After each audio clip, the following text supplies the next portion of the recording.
High বন্ধুরা, আপনারা দেখতে পারতেছেন ডালিম গাছের একটি ভিডিও চিত্র।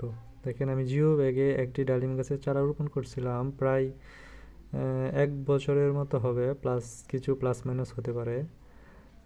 মোটামুটি ভালোই কলি আসছে এবং ডালিমও চলে আসছে। দেখেন, এটি জাতে গণেশ, যার ফল মাঝারি আকৃতির হয়ে থাকে এবং গুটি থাকে নরম এবং সুস্বাদু। দেখেন, প্রচুর পরিমাণ ফুল আসছে।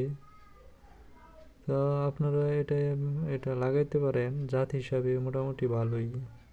তো দেখতে পারতেছেন প্রচুর আসছে, কিন্তু ডালিমও আসছে, এখনো রানিং ফুল আসতেছে, কিছু ডালিমও ধরে গেছে।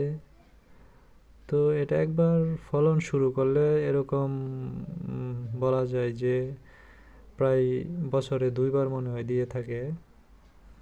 তা আমি প্রথমবার ফলন পাইছি, তো এই বিষয়ে আমার খুব একটা ধারণা নেই। তবে আমি যার থেকে চারাটা নিয়েছিলাম, কাটিং চারা, ও আমাকে বললো আর কি যে এরকম এটা বছরে 2বার ফল দিয়ে থাকে আর প্রচুর ফলন হয়।